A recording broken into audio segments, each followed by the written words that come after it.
Assalamualaikum warahmatullahi wabarakatuh. Perkenalkan, nama saya Ramai Putra, mahasiswa baru di UPN Veteran Jawa Timur dengan Fakultas Ekonomi dan Bisnis, jurusan Manajemen dengan NPM 21012110001. Di sini, saya akan mencoba menjelaskan tentang 5 penerapan ekonomi di mata perkuliahan Matematika Bisnis. Yang pertama, ada deret hitung suku ke N. Apa sih deret hitung itu? Deret hitung adalah deret yang perbuahan suku-sukunya berdasarkan penjumlahan terhadap sebuah bilangan tertentu. Dan bilangan-bilangan pada deret hitung bisa dilihat di sebelah kiri ini ya. Ada 1, 4, 7, 10, dan 13. 1 ini disebut S1 atau suku pertama atau suku ke-1 gitu. Terus S2 ini bisa disebut 4 ini, lalu 7 ini disebut S3, lalu 10 disebut S4, dan seterusnya. Seperti itu. Lalu kita masuk ke rumus suku ke N. Rumus suku ke N adalah Sn sama dengan A plus N min 1 dikali B. Keterangannya Sn sama dengan suku ke N. Lalu yang kedua adalah A. A merupakan suku pertama atau S1. Lalu B merupakan pembeda atau selisih. Seperti itu. Lalu cara mencari B atau pembeda. Jika diketahui suku secara bersamaan, B sama dengan S N plus 1 dikurangi Sn. Lalu jika tidak diketahui secara berurutan, kurung N2 dikurangi N1 tutup kurung kali B sama dengan Sn2 dikurangi Sn1. Seperti itu. Lalu kita langsung masuk ke penerapan ekonominya atau contoh kasusnya yaitu peramalan perkembangan usaha. Saya bacakan soalnya. Besarnya penerimaan PT Makmur dari hasil penjualan barangnya 720 juta rupiah pada tahun kelima dan 980 juta rupiah pada tahun ketujuh. Apabila perkembangan penerimaan penjualan tersebut berpola seperti deret hitung, apa perkembangan penerimaannya per tahun? Berapa besar penerimaan pada tahun pertama dan pada tahun berapa penerimaannya mencapai 460 juta rupiah. Di sini kita bisa mengetahui bahwa suku kelima atau S5 sama dengan 720 juta. Ini ya. Lalu S7 sama dengan 980 juta rupiah. Lalu kita langsung masuk ke cara penyelesaian. Yang pertama, kita bisa menggunakan kurung. Kita mencari B-nya dulu, yaitu N7 dikurangi N5 dikali B sama dengan S7 dikurangi S5. Seperti itu. Lalu kita langsung masukkan tanda kurung. 7 dikurangi 5 dikali B sama dengan 980 juta dikurangi 720 juta.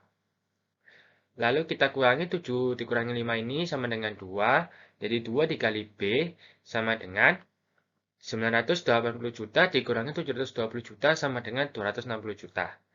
Lalu kita bisa menemukan jawaban di sini yaitu B sama dengan 260 juta dikurangi 2 ini sama dengan 130 juta rupiah. Berarti pembedanya adalah 130 juta rupiah. Seperti itu. Lalu kita langsung mencari suku pertamanya atau penerimaannya per tahun pertama itu berapa. Kita bisa cari di sini. Yaitu kita ambil contoh dari S5 ya. S5 sama dengan A plus 4B. Seperti itu. S5 adalah 720 juta. Kita langsung masukkan 720 juta sama dengan A plus 4 dikali 130 juta. Seperti itu.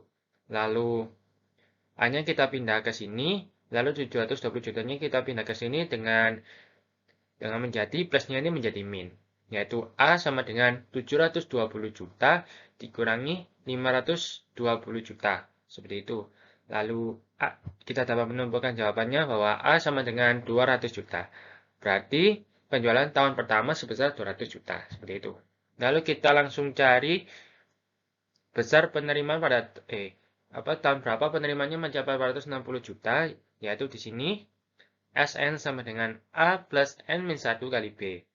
Lalu Sn-nya yaitu 460 juta, lalu sama dengan A-nya tadi ketemu 200 juta ditambah N-1 dikali B. Lalu 460 juta sama dengan 200 juta ditambah 130 juta N dikurangi 130 juta. 460 juta sama dengan 70 juta dikurangi 130 juta N. Lalu kita tukar menjadi dan dijumlahkan menjadi 390 juta sama dengan 130 juta N. Lalu kita dapat menemukan jawabannya adalah N sama dengan 3. Jadi kita dapat menarik kesimpulan di sini bahwa penjualan tahun pertama sebesar 200 juta dan penjualan sebesar 460 juta rupiah akan terjadi pada tahun ketiga. Yaitu untuk materi selanjutnya yaitu ada himpunan, dan definisi dari himpunan sendiri adalah himpunan adalah suatu kelompok atau kumpulan objek yang memiliki definisi yang jelas. Lalu kita bisa di sini melihat operasi himpunan ya. Di sini saya akan cuma menyebutkan dua saja dari operasi himpunan, yaitu ada gabungan dan irisan. Gabungan ini dapat dilambangkan dengan huruf O seperti ini, dan ini merupakan contoh bilangan dari gabungan itu. Misal ya, A sama dengan himpunan 1, 2, 3, dan B sama dengan 4, 5, dan 6. Himpunan 4, 5, dan 6, maaf. Lalu, A gabungan B sama dengan himpunan 1, 2, 3, 4, 5, dan 6. Atau bisa dibilang A gabungan B sama dengan himpunan X sedemikian rupa X elemen dari A atau X elemen dari B. Lalu kita akan masuk ke irisan. Irisan ini dapat dilambangkan seperti U terbalik atau U terbalik seperti itu ya, seperti lambang dari gabungan. Lalu, contohnya adalah A sama dengan himpunan 1, 2, 3 dan B sama dengan himpunan 2, 3, dan 4. Lalu kita bisa menemukan jawabannya yaitu A irisan B sama dengan 2 dan 3. Lalu bisa dibilang A irisan B adalah himpunan X sedemikian rupa X elemen A dan X elemen B. Seperti itu. Lalu ini merupakan diagram Venn atau dari operasi himpunan. Yang ini adalah A irisan B, yang ini A gabungan B. Seperti itu. Lalu kita masuk ke penerapan ekonominya. Pada contoh soal, saya bacakan soalnya. Dari 100 investor yang dinyatakan bahwa 50 orang investor menanamkan dananya dalam saham biasa, 35 orang menanamkan dalam obligasi.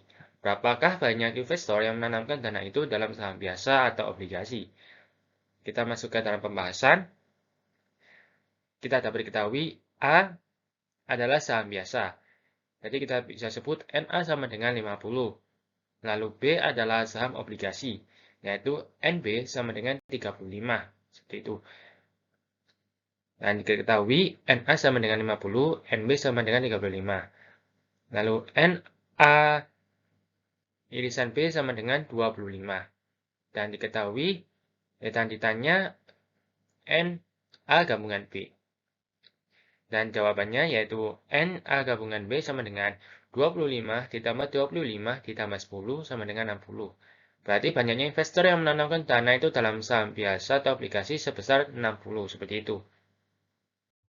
Lalu kita pada materi selanjutnya yaitu ada fungsi. Fungsi di sini adalah suatu hubungan di mana setiap elemen dari domain saling berhubungan dengan satuan elemen range. Nah, kita bisa lihat di sini ada kurung 1, 2, 3, dan 4, 6, dan 8.